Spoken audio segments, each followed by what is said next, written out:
And now in this part of the panel, we each of our participants we have like around 10 minutes to develop their own or the ideas and to react probably to Kirk's presentation. First, we'll have Natasha, please.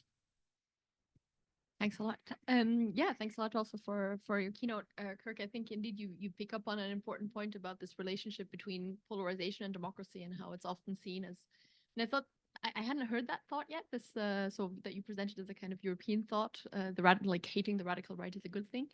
I think what's more prevalent in kind of my reading of, in particular, the research on polarization of democracy is this idea that polarization drives democracy, right? So the more polarization we have, the more democratic backsliding we have because we have this tolerance for transgressions by co-partisans and so on. And so essentially what Murat and Jennifer call pernicious polarization. So if we do away with polarization, then democracy can kind of survive. And while I would disagree with kind of the idea that if we hate the radical right, then that's a great thing because we're kind of polarized along those lines. I do think that the relationship between polarization and democracy is perhaps a bit more complex in the sense that this vicious circle need not always be a vicious circle where we just kind of go deeper and deeper down. I think it really depends on the context in which we have polarization. And I want to develop this thought in kind of three points. The first is, I think, and that's the classical sense where we see most of this literature emphasizing the pernicious effects of polarization, is in these deeply polarized bipartisan context, of course, the United States par excellence. And here, I would think that polarization does have this essentially negative impact on democracy because both sides increasingly perceive, and you showed it here, the other side is an existential threat, may be willing to cross red lines on both sides. And I think something we tend to forget when Biden won the election, just after Trump had basically been able to nominate three Supreme Court justices, and we had this kind of 6-3, there was an initial tendency to say, well, maybe we can just like stack the courts, make it 12, and it can be a 6-6 thing. And so I think luckily, and I think that was a smart choice, they didn't do that. But I think it was telling that even the Democrat side that we like to see as the true Democrats, not just in name, but in actions, was tempted by this idea of saying, well, now that we hold power, let's go and change the rules of the system in our favor because we're the good side, right? And I think that's of course very detrimental to also just simply citizens' beliefs in democracy. If whoever comes into power just gets to change the rules to maintain power for a longer time. I also think that what is really tricky in these deeply polarized contexts is that it often equals the absence of actually neutral actors that could come in as mediators, as communicators, but also kind of to defuse disinformation. I think we saw it a little bit with after the Kamala Harris Trump debate, this notion that the moderators were not neutral; they were interfering because they were basically live uncovering some of the untruths that Donald Trump said. And also, if we don't have these neutral actors, I think even in a more long-term societal perspective, we're lacking those actors that could reasonably engage in efforts of civic education to teach citizens what is democracy, why should you always value the respect for the rules of democracy higher than any kind of other benefits, other concerns. And that's exactly, I think, a key vulnerability that authoritarian leading leaders can go into, to say, sure, we all value democracy, but sometimes there are reasons to break rules the way there may have been a good reason to break the rules of having 9 Supreme Court justices to avoid the repeal of Roe v. Wade. So yes, we would have a better situation when it comes to abortion rights, but will we have a better situation when it comes to democracy? Probably not. So I think you'd want these discussions to be held to be held and to be resolved in a different way. But where I think that polarization can actually be beneficial is in contexts that are maybe more multi-party, and where we often see a fragmentation of the opposition in the face of the rise of an authoritarian leading leader. And I'm thinking, of course, in the country where we are now, but also of many other Eastern European countries, and where I think that ultimately effective polarization around the very issue of democracy can help to federate opposition forces around this very idea of defending democratic standards. And this is an argument I developed in a study with Teresa Gessler, that's on the verge of being published. We have some minor revisions to take care of in a second round. But I think while the bulk of the literature really argues that effective polarization drives democratic backsliding, what we argue is that democratic sliding can drive effective polarization around the issue of democracy itself. And in such ways that essentially where democracy comes under growing pressure from authoritarian leaning leaders, especially in these kind of deeply entrenched, gradual backsliding processes, it can drive effective polarization around the notion that as an opposition, you need to defend democracy against the governing party and help opposition parties to overcome their ideological differences and to mobilize jointly against the government. And this is, of course, something we saw in Hungary. I mean, we can say, unfortunately, the effort was not successful in actually overturning the Fidesz government. But certainly, and we look at the Hungarian case, we also look into the Polish case, that there's something to be said about adopting maybe a bit of a reverse perspective and saying, but maybe it's not just about effective polarization driving democratic backsliding. Maybe the circle kind of goes further and backsliding drives effective polarization, perhaps in a way that can ultimately help strengthen the democratic camp. That would be the second point. And then the third point I wanted to make is the question of, and this does go a bit in the direction of mobilizing against the radical right, not in a sense of effective polarization and hating and kind of rejecting and so on, but I think what can help as we see this deepening of polarization is that it pushes mainstream actors to develop a more compelling narrative in defense of democracy. Because I think what we've seen, and here I'm thinking in particular about research I've conducted at the level of the European Union, that the initial response of the European Parliament for essentially a decade to democratic backsliding in Hungary was passivity, apathy. Well, that's awkward. You know, Fidesz is part of the biggest European political group. What are we going to do about it? We don't want to lose their votes. We don't want to antagonize their citizens. So maybe we just kind of pretend like this isn't happening, make this an issue of national sovereignty and so on. And I found that was a very unfortunate moment as a European citizen to see this is the institution that is supposed to represent me and my democratic values. And they're not even able to call out, identify, and push back against these tendencies in a member state, no less. So really something that was threatening the very idea of European integration and cooperation at the EU level. So we had this initially very, very apathetic reaction by the European Parliament, by the EPP in particular, protecting Fidesz and kind of sidestepping the whole issue. But what we then saw in more recent years is that as the disruptive effects of Hungarian illiberalism become more apparent at the European level, also when it comes to blocking sanctions against Russia, disrupting all kinds of foreign policy initiatives that the EU was trying to conduct. And also as Viktor Orban became more vocal about this idea of occupying Brussels, about building an illiberal alliance, about bringing together these patriots for Europe that would implement a different idea, challenge the EU from within and kind of rebuild it as a kind of hyper-conservative kind of maxi Hungary, not a mini Hungary. We did see that pro-European actors have become more outspoken in their condemnations, but also, and that's where I think it's going beyond hate. It's not about saying we hate you for challenging our values, but about kind of standing up for your values and saying, why is it important? Why is it important, for instance, to respect the supremacy of EU law over national law, right? So it seems an evidence, and it is to lawyers because otherwise the whole system falls apart. But maybe we need to spell this out. We need to spell this out to political opponents, but also to citizens more broadly. Why is it important to adopt an open mind towards minority rights in Europe?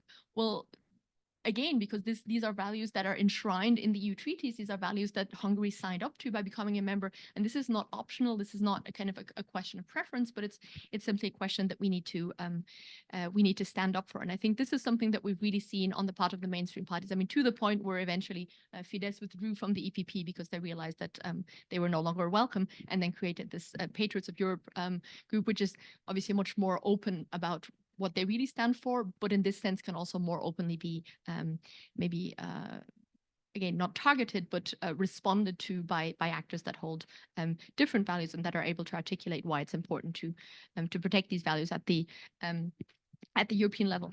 And also, I would say this change in a narrative and this change in the EPP's position in particular that we saw preceding the attempted rejection and the eventual withdrawal of Fidesz is also something that paved the way to develop more effective tools, right? Because for a long time, the EU would say, well, there's not really much we can do about it, and this is really an issue that needs to be resolved during national elections. If this is the people that Hungarian voters choose to elect, then what can we do on the EU side? And so now we do have budget conditionality. We have different tools to tackle rule of law violations. So I think all is not great, but in any case, the idea that there's been a response and there's been a kind of a calling out. And I think in a sense that is due to a clearer polarization between what are the visions of, in this case, European cooperation that we want to stand for and defend. So to sum up, I think this relationship between polarization and democracy really is more complex than we make it out to be. And I think going forward, it's going to be very important for those that seek to respond to and overcome polarization to understand under which conditions it may actually be beneficial for democracy and how these conditions may be actively engineered by actors that are seeking to counter trends of democratic backsliding and of pernicious polarization. So I'll leave it at that for now. Great. Thank you. Thank you, Natasha. Please, Catarina. Thank you very much for having me. I don't know if you can hear me well. Yes, perfectly. Yes, fantastic. Well, thank you so much, Kirk, for your fascinating and very engaging presentation. It certainly provided a lot of food for thought. And Natasha, I really like this point of that polarization drives democracy in a way, which I think kind of means good news for us in democratic societies, because it means that as long as democracy stands, despite some infractions that inevitably happen, for example, the Capitol invasion in the US on January 6th, I think as long as we keep democracy despite polarization, we are sort of in the right direction. So this raises a question to which I don't have an answer, but I think is an important one, which is how much polarization can we kind of introduce into our societies before breaking democracy down? So how strong should our democratic institutions be to be able to kind of sustain this level of polarization? So this is just something I was thinking while I was listening to Natasha's comments. And I'm going to mention two things that I think are related to this. The first one I think is mostly related to Kirk's presentation. And it has to do with the fact that the reasons why this polarization is coming to be, and specifically in the US, but also other countries, well, the country where I'm currently at, in France. And I think this has to do with something that I'm work that I'm slowly developing, which has to do with the fact that nowadays, our attention spans are really decreasing. So we have several studies, and there's a very interesting study on Science magazine, actually on Nature magazine, saying that our attention spans are actually decreasing. And not to mention the cliche of social media, etc. But in a way, social media does affect politics and it does shape politics. And younger generations are very much affected by that. So I would say they are actually the ones that are mostly affected by this change, because while before we watched TV, we watched news on TV, nowadays we don't really, or not necessarily, read a long form news article. We just read like our tweet notifications, our push notifications from newspapers. And I'm sure you all seen the studies that say that among younger population, females are becoming more liberal and males are becoming more conservative. So this is something that has also happened among younger people, which is concerning. And this is, again, food for thought, but my intuition is that this can be related to this lower attention span in the age of social media, which I think may explain the rise, for example, of celebrity politicians. Because what happens when we have lower attention spans? What happens is that we need to simplify the information that we already have. So instead of trying to acquire new information, for example, by reading books or reading long form news, if we're only reading tweets, we're kind of just feeding into our own preconceived notions of politics, the things that we already believe, our own stereotypes, and we're just echo chambering them into then what will shape our political preferences and then consequently our voting preferences. So I think this phenomenon of celebrity politicians came to stay, and politics now is quicker, and the Trump-Kamala Harris debate has been mentioned here, and I think even the way in which they express their political views without, I think there was a consensus among scholars and among some people I informally spoke to that they didn't really present their own policy views. They were more interested in shaping the debate in a way that the things that they said that could be put on a short format so that then they could be consumed in that short form way, were most appealing. So you see this change from, okay, we want to inform the public about our policy proposals to, okay, what are the short baits, the clickbaits that are going to be able to capture potentially the audience that we already have. So I wonder, and again, this is food for thought, I wonder if this is one of the causes of polarization.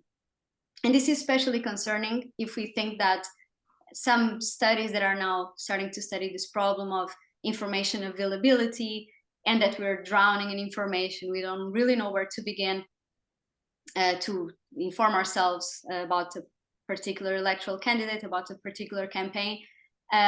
Studies have shown that even if you know that news are false, so the so-called fake news, if they match what we originally believe, that won't really change our political views. So if I am fed a certain kind of information and I later learn that it's false, that has no impact on the initial effect that that news had on me. So that's quite concerning.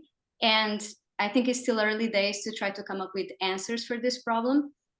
But I think it's an important topic. And I think this is an important topic because the way in which we experience politics, and I'm talking about the real world politics in this case, that has consequences for policy, is changing and needs to be rethought and is being driven by these younger layers of the population that is just becoming used to consuming politics and news in a different way. And lastly, before my time runs up, I'll just talk about my second point, which has to do with what I study. So I inevitably have to mention that, which is, so we're talking about factors that can affect polarization and the consequences of polarization. But I study dictatorships and I study autocratic legacies. And the point I'll make, and it's something that I study quite extensively, is these more historical roots of polarization. So what I do is study, okay, what did dictators do during their tenure, and specifically in the economic sphere, that then affects what happens in the early democratic days. So after transition to democracy occurs, how can dictators, in a way, produce extremism? And of course, that extremism in the early days of democracy is going to fade over time as democracies become more senior and people gain more democratic experience.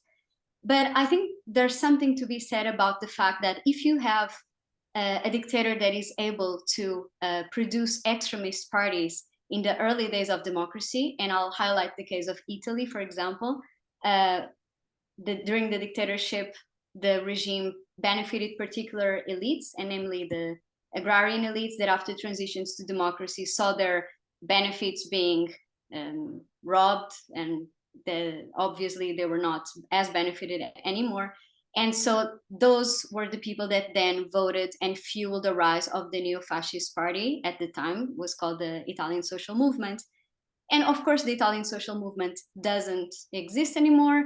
It slowly became more moderate with time. But again, there's something to be said about, is it true that if right after a dictatorship you have, again, extremism aligned with the former regime, is it true that society is going to just become used to sustaining extremism? So does it kind of open a door for extremist parties to appear later on? And the fact is, and of course, I'm using Italy as a case study to make this, to try to make this argument, but I think it consistently happens that regimes or recent democracies that have extremism in their early days then are prone to having other extremist parties along the way. And again, they fade over time, but then depending on the zeitgeist, and I think that this is something very important, there's factors that may trigger that extremism again, which brings me again to my first point, which is the way in which we consume politics nowadays could be one of those factors that may trigger extremism that is already historically rooted. So the question of how does this happen, I think it's very important. I think we should look at the way in which politics is consumed nowadays by the public, because that's going to affect elites and is going to affect the population. And also the historical roots may play a role here. And I'll stop here. Thank you so much. Wonderful. Thank you, Catarina. Please, Murat. Thank you, Carlos.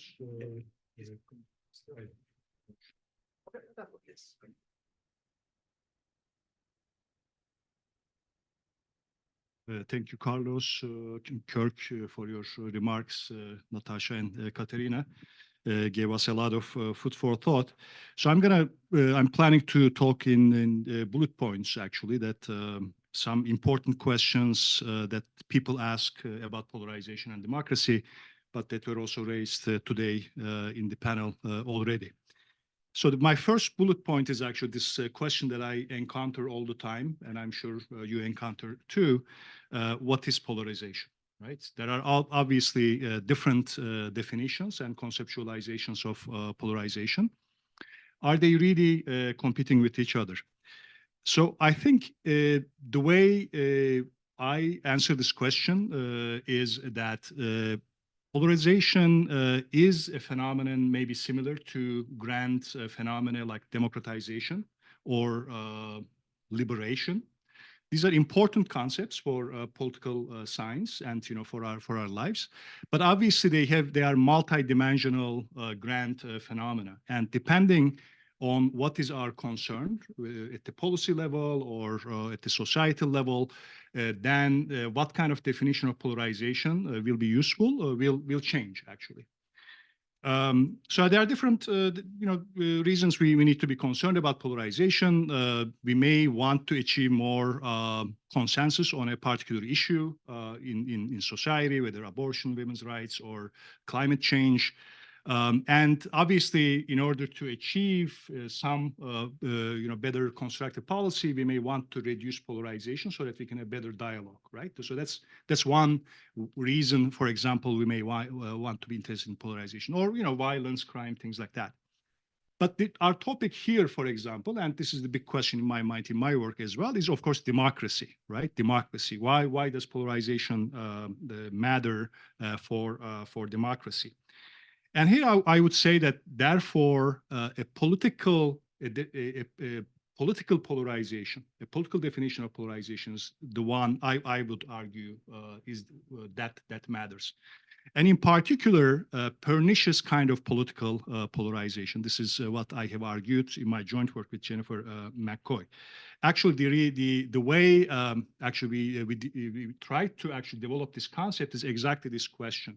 Since polarization is not always bad for democracy, I agree here with Natasha and also I think Catarina, then what concept of polarization would help us to distinguish between maybe benign, good or negative polarization for democracy? And this is really a country level, macro level phenomenon. Pernicious polarization, I would say. And it is definitely, of course, there is a lot of very interesting, valuable work being done at the individual level affective polarization, for example. But I would say that the most important one is the country level. To give you an example, we have some robust, I would say, I guess, at some limited level, evidence that people who are more affectively polarized at the individual level are more likely to endorse democratic transgressions of democratic norms and rules, right? So that is very interesting and important. But remember that democracy is actually a repeated game. It's not a single event game. So it is not that what really brings down democracy is not necessarily just once citizens endorse perhaps a transgression, but over time a series of transgressions. And I would say that here, if a country level polarization occurs, then even individuals who know that endorsing violations of democratic norms is not a good thing and is dangerous, they may end up actually really endorsing a political actor or a political party, knowing that there are these risks. But if a country, a polity is divided into us versus them, two groups on a political level, then they may actually act this way, even if in the individual level they know of the risks. So I would say that here actually, perhaps we can imagine that individual level, that kind of polarization may be sufficient. We can say that, if peer society is that so much effectively polarized at individual level, that will create problems for democracy. But I would say that it's not necessary. Even if people are not necessarily polarized at the individual level that way, democracy may be actually in danger. So my second phenomenon here is that I also again agree here with Natasha, and Catarina also made a similar point. Autocratization may lead to polarization. That is true. Yes, it can create a democracy-autocracy axis, and people are divided into those. But I would say that actually maybe a more productive way of thinking about this question is that saying that failures of democratization or failures of democracies to continuously reform themselves, develop themselves, improve themselves, and solve problems may lead to polarization. Actually, Catarina gave an example of this in her remarks. We see in many countries that I think Italy perhaps could be included here as well. A successful democracy, if at some point begins to fail to solve problems in society, or at least this is the perception for the people, then a certain nostalgia develops among many people that, well, maybe this past autocracy was not that bad. At least it was running the trains, or it was solving the problems, and maybe even remembering actually all these problems and sufferings it actually caused, right? So that may be actually a better, more constructive way of thinking about the relationship between how this reverse order relationship, the autocratization leading to polarization, failures of democracy leading to polarization. Because, and that would be my third bullet point, when I think about actually the major problems of the contemporary world, actually, like thinking about it, migration. This is a structural problem related to climate change as well, and the whole inequalities in the global level, right? And then climate change itself, and the whole big political economic questions of the world, right? The amazing inequality, actually, that at the level of the current capitalistic market order. Can we solve these problems without polarization? I'm not sure. I don't think that these questions can be solved without polarization.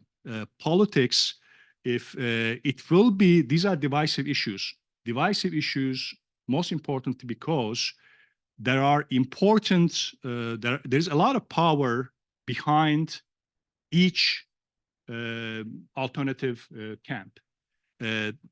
You want to restructure the global economy. Well, there is a lot of money and power behind actually trying to protect it, right?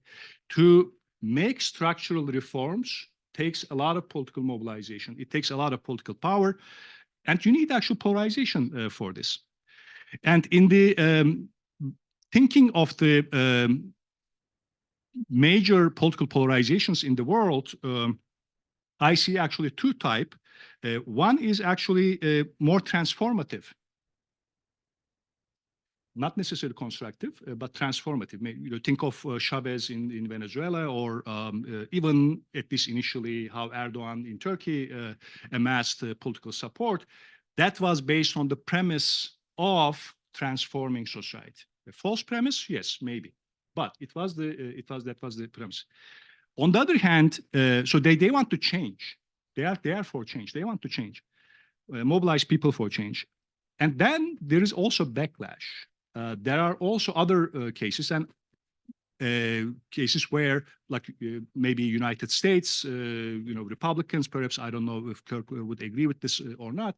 It is more actually defensive, wants to protect something, an existing order, existing status, the way things really are. And then when I think of Hungary, perhaps it's a mixed case. On one hand, when it comes to like immigration and minorities, it is defensive that way. But then when it comes to this idea of resurrecting the ex-Hungarian grand state empire, then it is something also, at least on an emotional level, transformative. Okay, so in that sense, then my fourth bullet point is that here, in the particular, in our contemporary age, where we don't have the magnet of ideologies, right? Think of the early 20th century, there were these magnets of grand ideologies, socialism, the premise of socialism, utopia of socialism, or even fascism, or nationalism, less so liberalism.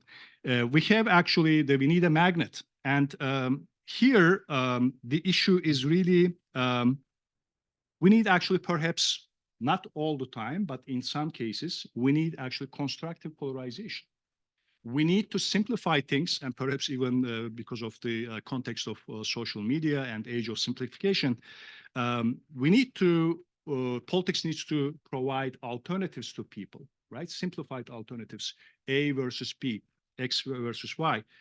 And, but that needs to be a constructive polarization, not a pernicious one.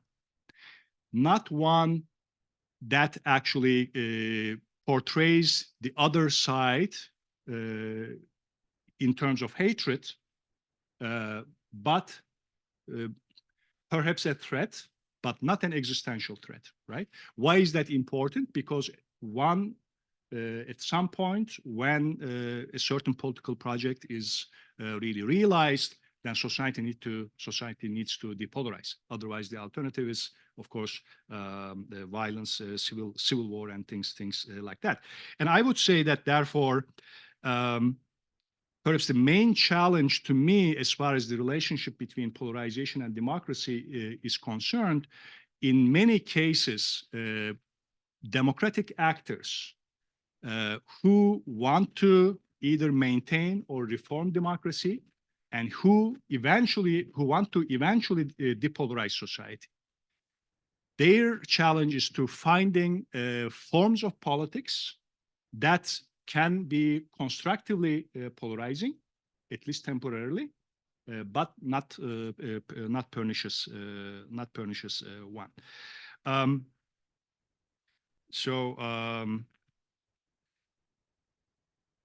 So just maybe one last word, not to exceed my time too much here, that I find individual level depolarization strategies very valuable, extremely valuable, and interesting as well. I mean, we can practice this in our lives, individual lives, we should, individual lives. But I feel that they are actually, they can be quite fragile as long as political level polarization is really addressed, right? We can resolve individual level polarization, but then if our political side and the rival is really perniciously polarized, you have to choose your sides, and often people may be left between a rock and a hard place. Thank you. Thank you, Murat.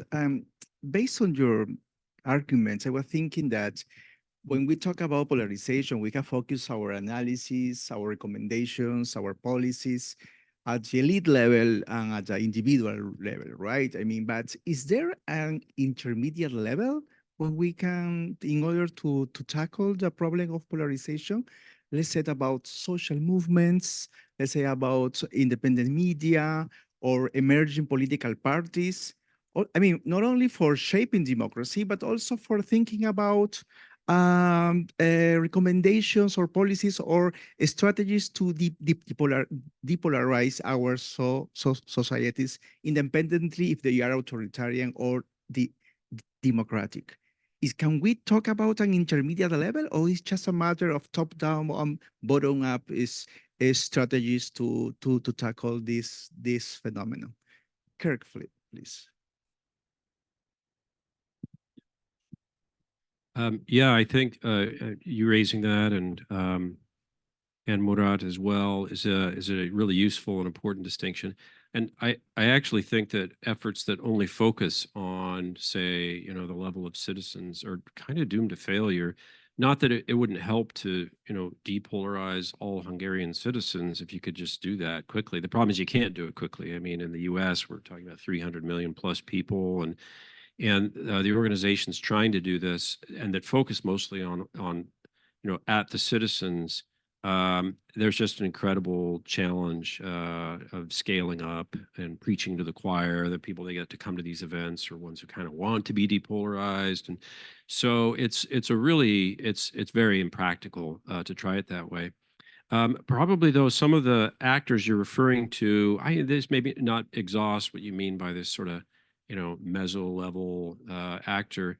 But in the U.S., at least, there've been a lot of nonprofits involved in this. I think some of them, most of them, not always, you know, very productively approaching this.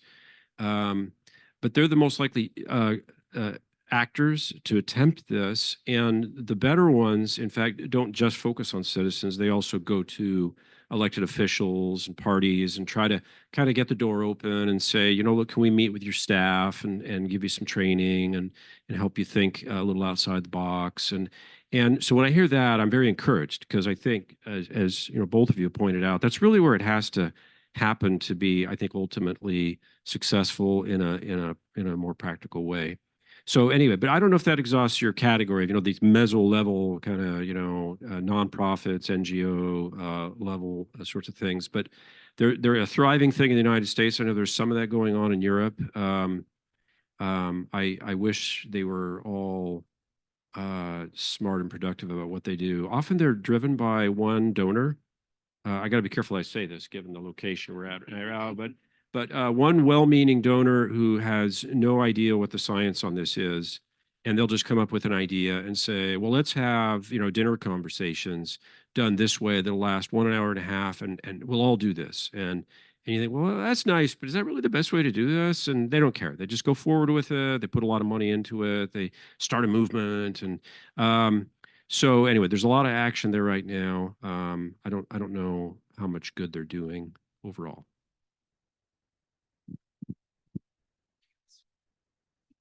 Yeah, so I mean, I think that the obvious candidate for meso-level depolarization are parties, but at the same time, they're also the least likely candidate, right? So who is the party that's going to legitimately, incredibly position itself as a depolarizer? I think we see it every once in a while. So these kind of social movement parties that come out of Belgrade, they had this like not drown Belgrade, and they position like we want to have a new kind of politics. There was one in Hungary too. I mean, there's more kind of an ironic one. I think it's a really tricky position to take in order to convince either side, because I think that's where we go back to kind of the relationship between effective polarization and ideological polarization. There typically is some kind of policy content behind a party, so it's already tainted more in one or the other direction. And I think the question is, how long can you maintain this we are the depolarizing party narrative, right? It's a bit like we have this phenomenon of the anti-corruption party, right? It's like another one that you have here, right? So you're not part of the system, so you're against corruption, so you're going to do everything radically differently until you become part of the system, right? So I think there's probably something to be said about multi-party systems for the big parties to try to play that role. But I think what we're seeing precisely in some of the European contexts where polarization was not so much of an issue, or at least where kind of the radical right was not so much of an issue, if we make this parallel, the fact that they became somewhat indistinguishable is also one of the factors that allow the radical right to rise, because you could suddenly come in and say, well, we're going to offer you something really different. We're going to offer some real solutions. And we're not going to just say migration is an issue. We're going to say we're going to close the borders and we're going to do about that, something about this, and send these people home and so on. So I think conceptually speaking, political parties, meso-level polarization, I think makes a lot of sense. Practically speaking, I struggle to see how it would be implemented successfully. Catarina, I don't know if you have any thoughts about this or reaction to previous participations. Thank you. I think once again, I agree with Natasha. I think that would be very impractical. And so just regarding what Murat said about its democratic consolidation that causes extremism, I don't know about that. I know that sometimes dictators do have policies that are positive because they have to balance repression and to avoid overthrowing, to avoid elites and the population overthrow them. They need to come up with some good things with the regime, and usually later is those good things that then can cause that nostalgia. So I think it's interesting to study how the relationship between democratic consolidation and extremism. I think to add to this debate about meso-level and etc., I would like just to take a step back. And I think now playing a bit the devil's advocate after saying that polarization may drive democracy, and this is an interesting idea, but I think we cannot confuse polarization with democratic debates, because if we talk about positive polarization and we are thinking about just our open societies, our debate that exists in democracies, I think that can be misleading. So I think democratic debate is one thing, polarization is another thing. What makes polarization negative? So polarization on itself, so people holding different views and people aligning more within their own parties that move more away from each other. Is that a bad thing? Why is it a bad thing? So is it bad because it leads to violence? Is it bad because it leads to democratic erosion? So I think we need to think, we cannot assume just automatically that polarization is bad, although we suspect and it probably is bad, but I think it's important to really investigate why is it bad. And then I agree with Kirk that you cannot really depolarize at the individual level. I mean, we go back to that conversation that always goes back to education. Oh, if only we educate our youth better, they will not be so extremist, etc., which is a very time-consuming solution, and it's a solution that takes a long time. And although we should do that, I think it's unrealistic, and I think this has been the consensus of the panel, and I agree that it is hard to just come up with a solution at the individual level or at the party level. About this meso level, I'm not sure if, I think this wouldn't be really meso level. I think it would be an exterior factor to this like top-down, bottom-up situation, which is I think we need to strengthen our institutions so that our democracies are capable to sustain some degree of polarization. And then a second thing that we should do is, okay, when this polarization becomes negative, for example, through violence, through hate speech, etc. So we need to identify, okay, why is polarization negative? And then have tools at our disposal that can help us to act upon those things. And I think that sends a message. So this would be my answer. Is this mic working or? Okay, great. So I would actually repose the question. I mean, I find this question, this dichotomy between elite level and, social level, not necessarily very, very helpful.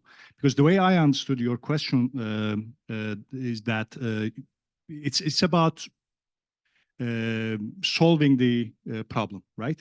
Polarization, where should the solution come from? That's how I understood it. So if you think about it, we have many countries where the elites are not polarized; they are quite unified, but they are colluding with each other. Like think of Indonesia. There is a rotating governments, under different elites, but they all somehow prevent further democratization and they protect their own interests. On the other hand, a polarized elite may be a problem sometimes if you, in a democratic context, because political elites in a democracy should actually defend democracy and maintain certain democratic norms. As far as solutions are concerned, I think the real distinction is between politics versus social dynamics. Social movements can be, they can be part of the political mobilization. Thinking of constructive polarization, where a society needs to reform its democracy, rebuild institutions, create a new equilibrium, democratic equilibrium, you need mobilization. And for political mobilization, you may need also certain political polarization, or political polarization will be a byproduct of that. Often, either political elites or political parties don't have sufficient capacity to do that in the world. One of the problems that we have today in many democracies is that political parties don't have the necessary power or the tools to mobilize people for change. They need to cooperate with social movements. But I think here the important distinction is between power versus simply articulating problems or interests. Civil society or individuals, this is what we teach in political science courses as well, they actually articulate interests, right? They don't necessarily have to think about what could be the solution. They place demands. But it is political society that needs to also come up with solutions. So I think here political polarization, the pernicious type of political polarization, can be very dangerous for democracy. But a constructive type of political polarization, where political elites cooperate with social movements, can also be a solution. Thank you so much, everybody. Please, this is the part of the panel where everybody can participate. I don't know if in the audience you have some questions, comments that you can ask to the panel, please.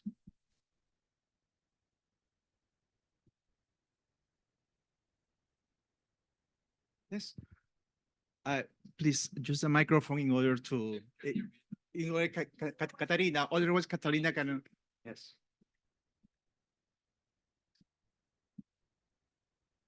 No, thank you very much. Is this on? Yeah. Okay. So, forgive me if the question is naive. I'm a software engineer, so I don't have a fraction of your insights about the topic. But I was wondering if there's a single root cause for all the polarization. So if you can tackle one thing, if you would solve it globally, then most of the, let's say, derivative problems would disappear and the polarization would be much less than it is today. I mean, I have something in my mind, but I wonder if you can pick something out of all of the issues we have. What do you have in mind?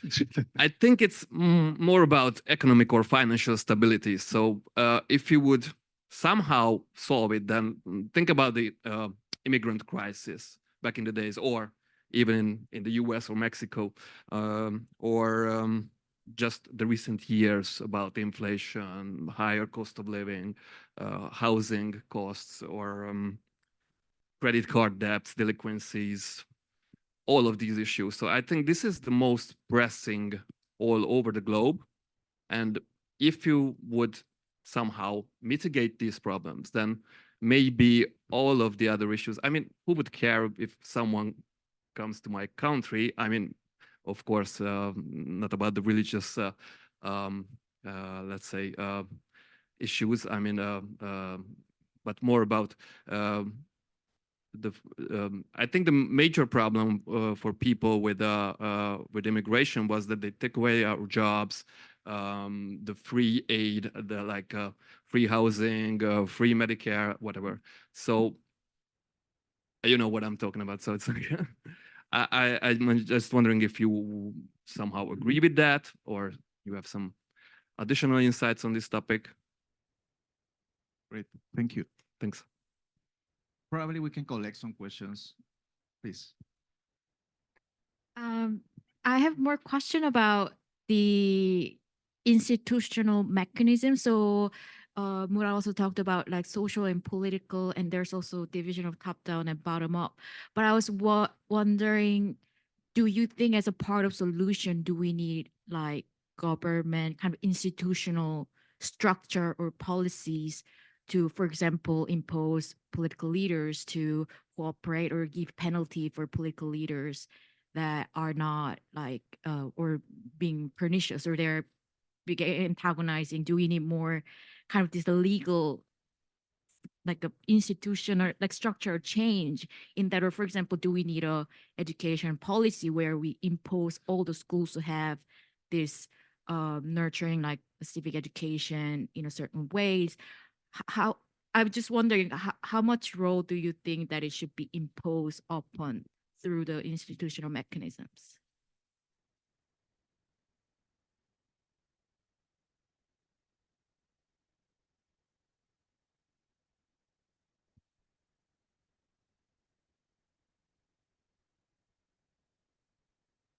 Hi, thank you. Yeah, I wanted to make a similar point and respond to one of your points about why polarization is bad. And I think it was the second one, which was about it stopping sort of policy because you have sort of polarized political parties who don't want to cooperate. But I was wondering if is it not perhaps the other way around? So in the American example, you have like the filibuster, which stops policy happening, and you have these sort of log jams of policy where nothing can get done, which I think perhaps turns to encourages political elites to turn perhaps to cultural wedge issues because policy can't get through, and because if you can't solve people's economic problems, their housing problems, their healthcare problems, perhaps you can sort of implement sort of divisions over cultural issues instead. So is there a chance perhaps that it might be the other way around, or at least a sort of dynamic process as opposed to one causing the other?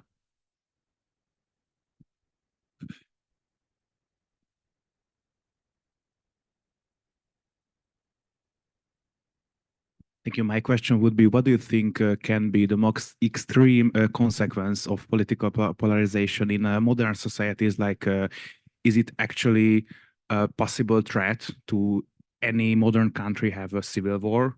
Or like, I don't know, break up the country into two parts? Like some people say that America will, took part to a Republican and the Democrat part. Is it just, in a science fiction nightmare, or is it something that actually can happen? Thanks.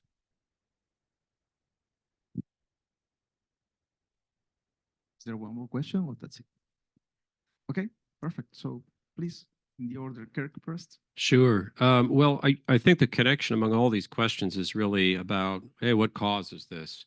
Understanding better the causes helps us also then think about responses or solutions. And you mentioned a few candidates here that social scientists have been studying, and they're also deeply interested in this. And so sometimes they'll look at, and you didn't mention this. This was something that Catarina brought up. The media, maybe that plays a role here.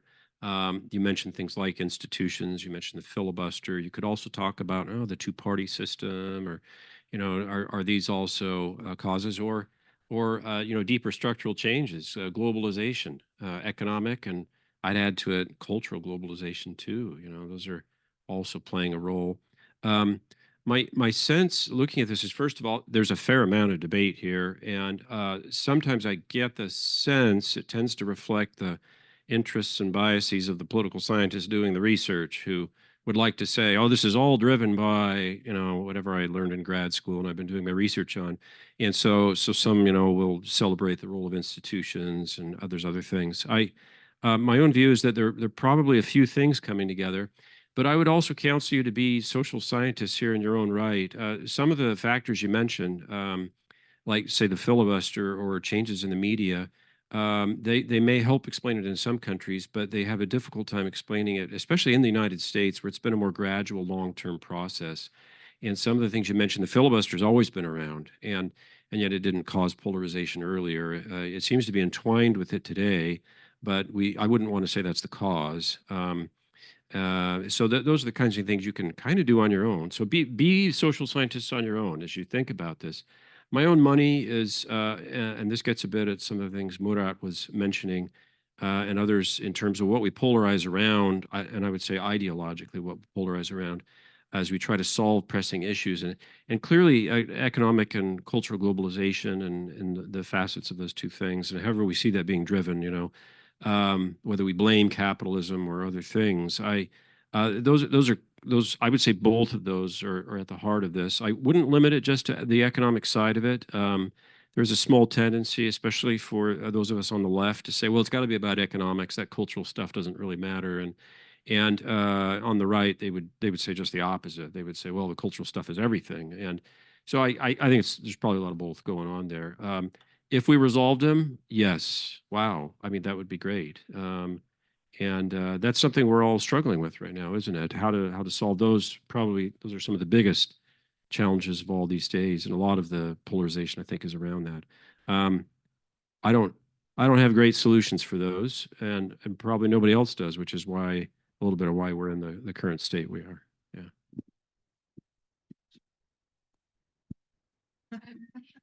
Thanks. That was a great set of questions. I'd like to respond briefly to the first two. So I think you're pointing out to this factor of economic grievances, which is a recognized cause of polarization. But then indeed, even as a leftist and European, I would say the cultural divide is kind of the other side, right? And what's really interesting is to see kind of the combination of demand and supply, that this is exactly the combination that these kind of polarizing, often radical right parties tap into, which is a welfare chauvinism. So we do want welfare. We want to help out the poor, but our nationals, not those others, other colors, other beliefs, whatever. And also, there's been some really interesting research on precisely this intersection. So leftist economic attitudes and rightist cultural attitudes, the interaction of those two, that is the kind of the people who wrote the study called it the protection-based attitude. This is what really explains a lot of the openness to authoritarianism at the individual level when you bring those two together, because you're going to be vulnerable to both appeals that these types of parties, these types of leaders typically make. Will help you out economically, and we'll make sure we're protecting the traditional values that you adhere to, or the values that you adhere to more generally. Typically does tend to be more traditional values. And then a word on the institutional mechanisms. I think that's a really interesting one, because we'd want to think that you could engineer a democracy in such a way that it just becomes foolproof, right? So it just would not be amenable. And I think we've seen some of the experiments of that, right? Post-communism. How do we build a successful democracy? And we see a whole range of systems. And we see one system, which is the country we're in, to say, well, let's just make pretty high constitutional safeguards for any kind of change. Let's just make it a 2/3 majority to change the constitution. But then what do? If you have someone who comes in with 43, 4, 5% of the vote and a 2/3 majority of seats, changes the entire constitution.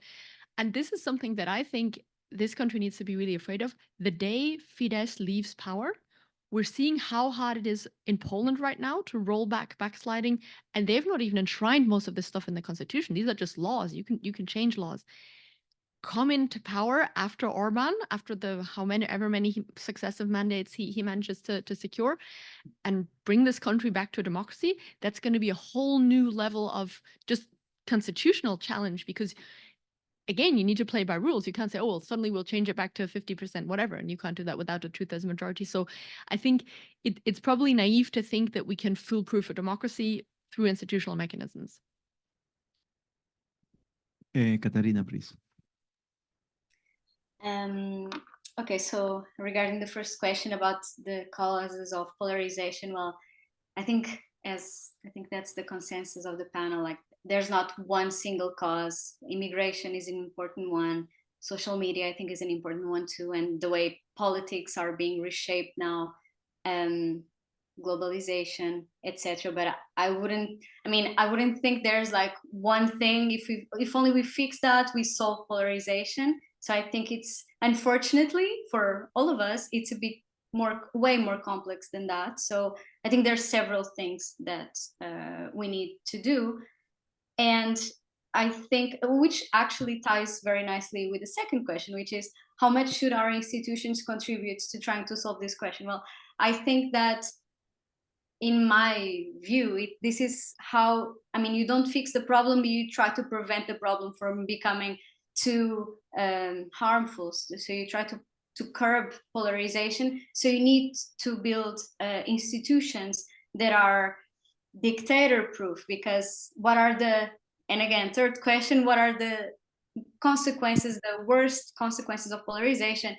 I would say, and I think some authors would say that there's a very interesting book called How Democracies Die from Steve Levinsky and David Ziblatt. I mean, I'm sure you maybe you're aware of it, where they say that, well, democracies don't just fall. The way in which a democracy dies is through these piecemeal changes. First, you remove one right here, then you do something else, and then slowly, when you realize you're not really a democracy anymore, doesn't mean you're a full-fledged autocracy, but you have been eroding your democracy. So I think, and I think this is their answer as well, building institutions that somehow are dictator-proof, although that's, as the panel has said, that's very complicated, that's difficult, and especially in countries like Hungary, Poland, that is complicated after this more democratic experience that these countries are living in.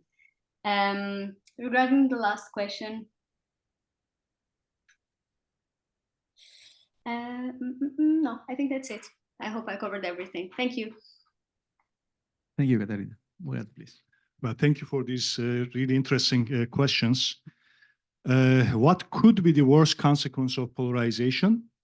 Well, in our research, we looked at all political polarizations since the beginning of the 20th century. What we have seen is that the consequent, the way that polities depolarized is through a fundamental remaking of their political regime. And one of these ways is actually civil war. Civil war is a likely consequence of that. Another one is the collapse of a democratic regime, not very desirable, but also democratic transitions. Authoritarian regimes have, like Portugal is a good example of that. Transition to democracy through such remaking of the political regime, they were able to democratize if that democratic transition was sustainable.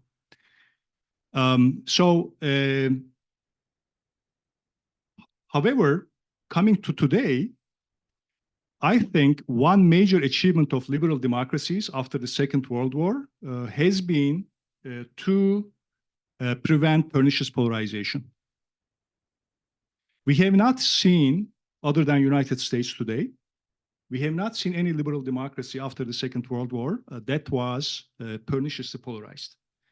Because liberal democracies, this is one of their fundamental premises, is to solve problems, pressing societal problems, without them becoming, without them causing pernicious polarization.